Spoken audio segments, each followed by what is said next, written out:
Hello, എല്ലാവർക്കും മൈനാസ് വേൾഡിൻ്റെ പുതിയൊരു എപ്പിസോഡിലേക്ക് സ്വാഗതം. ഇന്ന് വളരെ ടേസ്റ്റിയായ ഒരു മുളകരച്ച മീൻ കറിയാണ് നമ്മൾ ട്രൈ ചെയ്യുന്നത്. ഇത്രയും ഇൻഗ്രീഡിയൻസ് ആണ് നമുക്ക് ഈ കോട്ടയം സ്റ്റൈൽ മീൻ കറി വെക്കാൻ ആവശ്യമായിട്ടുള്ളത്. ഞാനിവിടെ 1/2 കിലോ പീസ് മീനാണ് എടുത്തിരിക്കുന്നത്. അത് ക്ലീനാക്കി വെച്ചിട്ടുണ്ട്. നിങ്ങൾക്ക് ഏത് മീനും ഉപയോഗിക്കാം. പിന്നെ കാശ്മീരി ചില്ലി ഒരു 2 ടേബിൾ സ്പൂൺ എടുത്തിട്ടുണ്ട്. 1/2 ടേബിൾ സ്പൂൺ മഞ്ഞൾപ്പൊടി, കുറച്ച് ഉലുവ വറുത്ത് പൊടിച്ചത്, ആവശ്യത്തിന് ഉപ്പ്, 2 അല്ലി കുടംപുളിയുണ്ട്, പിന്നെ 1 ടേബിൾ സ്പൂൺ മല്ലിപ്പൊടി. ഇത്രയും സാധനങ്ങളാണ് നമുക്കിതിൽ ഗ്രേവിക്കായിട്ട് ആവശ്യമുള്ളത്. ഒരു വലിയ തക്കാളി ഞാൻ കട്ട് ചെയ്തെടുത്ത് വെച്ചിട്ടുണ്ട്. നിങ്ങൾക്ക് ചെറിയ തക്കാളിയാണെങ്കിൽ 2 എണ്ണം ഇതുപോലെ കട്ട് ചെയ്ത് എടുക്കണം. പിന്നെ കടുക് വറക്കാനായിട്ടുള്ള സാധനങ്ങൾ. കടുക് വറപ്പിലാണ് നമ്മുടെ ഈ കറിയുടെ ടേസ്റ്റ് ഇരിക്കുന്നത്. ഒരു 5 ചെറിയുള്ളി ചെറുതായിട്ട് കട്ട് ചെയ്തെടുത്തത്, ഒരു ഇഞ്ചി ചെറുതായിട്ട് കട്ട് ചെയ്തെടുത്ത, പിന്നെ ഒരു 8 പീസ് ചെറിയ ഗാർലിക് അതിങ്ങനെ കട്ട് ചെയ്തെടുത്തത്, ഒരു പച്ചമുളക് നീളത്തിൽ കട്ട് ചെയ്തെടുത്തിട്ടുണ്ട്, ആവശ്യത്തിന് കടു, ആവശ്യത്തിന് കറിവേപ്പില. ഞാൻ കുറച്ച് അധികം കറിവേപ്പില ഉപയോഗിക്കുന്ന ആളാണ്. നിങ്ങൾക്ക് ആവശ്യത്തിനുള്ള കറിവേപ്പില ഉപയോഗിക്കാം. അപ്പോൾ ഇത്രയും സാധനങ്ങളാണ് നമുക്ക് മീൻ കറിക്ക് ആവശ്യം. പിന്നെ ഇതിലേക്ക് ആവശ്യത്തിനുള്ള വെളിച്ചെണ്ണ കൂടെ നമുക്ക് വേണം. ഇത്രയും സാധനങ്ങൾ മതി നമ്മുടെ മീൻ കറി റെഡിയാക്കാൻ. ഇത് ഫസ്റ്റ് ടൊമാറ്റോ കട്ട് ചെയ്ത് മിക്സിയിലിട്ട് അടിച്ചെടുത്തിട്ടുണ്ട്.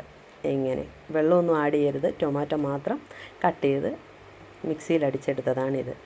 ഇനി ഒരു 2.5 ഗ്ലാസ് വെള്ളം ഒരു പാത്രത്തിലെടുത്തിട്ട് അതിലേക്ക് നമ്മുടെ കുടംപുളി ഇട്ട് തിളപ്പിച്ച് വെക്കണം. ഗ്യാസ് ഓണാക്കി നമ്മൾ ചട്ടി വെച്ചു, അതിനകത്ത് വെളിച്ചെണ്ണ ഒഴിച്ചു, തിളച്ചു, കടുകിട്ട് പൊട്ടിച്ചു.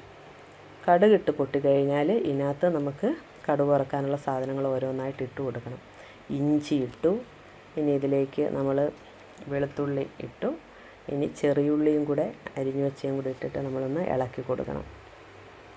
ഇതൊന്ന് ചെറുതായിട്ട് ചൂടായി വരുമ്പോഴത്തേക്ക് നമുക്കിതിലേക്ക് നമ്മൾ കട്ട് ചെയ്ത് വെച്ചിരിക്കുന്ന പച്ചമുളകും കറിവേപ്പിലയും കൂടെ ഇതിലേക്ക് ഇട്ട് കൊടുക്കണം.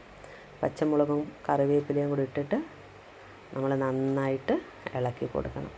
ഇത് കറിവേപ്പിലയൊക്കെ ഇട്ടു. നിങ്ങളുടെ ആവശ്യത്തിന് നിങ്ങൾക്ക് കറിവേപ്പില ഇടാം. ഈ കടുക് വറക്കുന്നതിലാണ് ഈ മീൻ കറിയുടെ ടേസ്റ്റ് ഇരിക്കുന്നത്. അതുകൊണ്ട് ലോ ഫ്ലെയിമിൽ വെച്ചിട്ട് നല്ലപോലെ ഒരു ഗോൾഡൻ കളർ ആവുന്നത് വരെ നമ്മളിത് മൂപ്പിച്ചെടുക്കണം. ഇതിപ്പോൾ നല്ല ഗോൾഡൻ കളറായിട്ടുണ്ട്. ഇനി ഇതിലേക്ക് നമുക്ക് നമ്മുടെ കാശ്മീരി ചില്ലി പൗഡർ ഇട്ട് കൊടുക്കണം. പിന്നീട് മല്ലിപ്പൊടി ഇട്ടു, ഇനി മഞ്ഞൾപ്പൊടി ഇട്ട് കൊടുത്തു, ഇനി കുറച്ച് ഉലുവ കൂടുതലിടരുത്, കൂടുതലിട്ട് കഴിഞ്ഞാൽ കറി കയ്ക്കും. ഇനി ഇത് നമുക്ക് നല്ലപോലെ മൂപ്പിച്ചെടുക്കണം.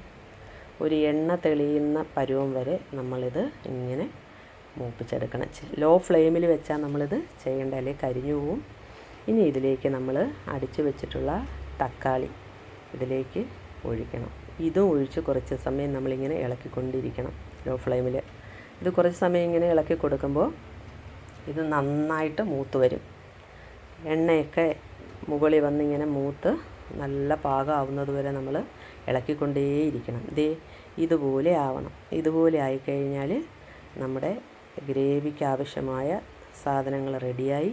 ഇനി ഇതിലേക്ക് നമ്മൾ വേവിച്ച് വെച്ചിട്ടുള്ള പുളിയും കൂടെ അതിലേക്ക് ഒഴിച്ചു കൊടുക്കണം. ഇത് ഒഴിച്ചു കൊടുത്തിട്ട് ഒന്ന് ഇളക്കി തിളയ്ക്കണം. ഇത് തിളച്ച് കഴിയുമ്പോൾ നമുക്കിപ്പം വേണമെങ്കിൽ ഉപ്പിടാം, അല്ലെങ്കിൽ നമുക്ക് മീൻ ഇട്ടിട്ട് ഉപ്പിട്ടാലും മതി. ഇത് തിളച്ചിട്ടുണ്ട്. തിളച്ച ഞാൻ ഇതിനകത്തേക്ക് മീൻ കഷ്ണങ്ങൾ ഇട്ട് കൊടുക്കുകയാണ്. മീൻ കഷ്ണങ്ങൾ ഇട്ട് കൊടുത്തിട്ട് ഒന്ന് ഇളക്കി കൊടുക്കും. ഇത് ചെറുതായിട്ട് ഇങ്ങനെ തിളച്ച് വരുന്നുണ്ട്. അടച്ച് വെച്ചിട്ട് ഒരു മീഡിയം ഫ്ലെയിമിലിട്ട് ഒരു 5 മിനിറ്റ് കഴിയുമ്പോൾ നല്ലപോലെ ഏകദേശം ഗ്രേവിയൊക്കെ വറ്റി വരുന്നുണ്ട്. ഞാനിപ്പോഴാണ് ഉപ്പിട്ടത്, നിങ്ങൾക്ക് ആദ്യമേ ഉപ്പിടാം. ഇതിപ്പോൾ ഒരു 10 മിനിറ്റ് കഴിഞ്ഞിട്ടുണ്ട്. 10 മിനിറ്റ് കഴിഞ്ഞപ്പോൾ നമ്മുടെ മീൻ കറി ഗ്രേവിയൊക്കെ നല്ല തിക്കായിട്ട് വെന്ത് വന്നിട്ടുണ്ട്. മീൻ കറി വെന്ത് കഴിഞ്ഞാൽ ഇതിനകത്ത് നമ്മൾ 1 ടേബിൾ സ്പൂൺ വെളിച്ചെണ്ണ ഒഴിച്ചു കൊടുക്കണം. എന്നിട്ടൊരൽപ്പം ഉലുവാപ്പൊടി കൂടി ഇതിനകത്ത് ലാസ്റ്റ് ഇട്ട് കൊടുക്കും. അപ്പോൾ നമ്മുടെ മീൻ കറി റെഡി ആയിട്ടുണ്ട്. ഇനി ഇതിൻ്റെ നമ്മൾ തീയൊക്കെ സ്റ്റൗക്ക് ഓഫ് ചെയ്ത് വെക്കണം.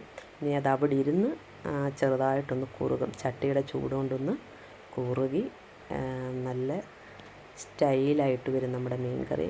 അപ്പം ദേ നമ്മുടെ കോട്ടയം സ്റ്റൈൽ മുളകരച്ച മീൻ കറി റെഡി ആയിട്ടുണ്ട്. നിങ്ങൾക്കിത് ഇഷ്ടപ്പെട്ടെങ്കിൽ ഒന്ന് ട്രൈ ചെയ്ത് നോക്കണേ. നമുക്ക് ഇത് 3-4 ദിവസമൊക്കെ വെച്ച് കേടുകൂടാതെ ഉപയോഗിക്കാൻ പറ്റും. നിങ്ങൾക്ക് ഈ ചാനൽ ഇഷ്ടപ്പെട്ടെങ്കിൽ ഒന്ന് ലൈക്ക് ചെയ്യുകയും കമൻറ്റ് ചെയ്യുകയും സബ്സ്ക്രൈബ് ചെയ്യുകയൊക്കെ ചെയ്യണേ.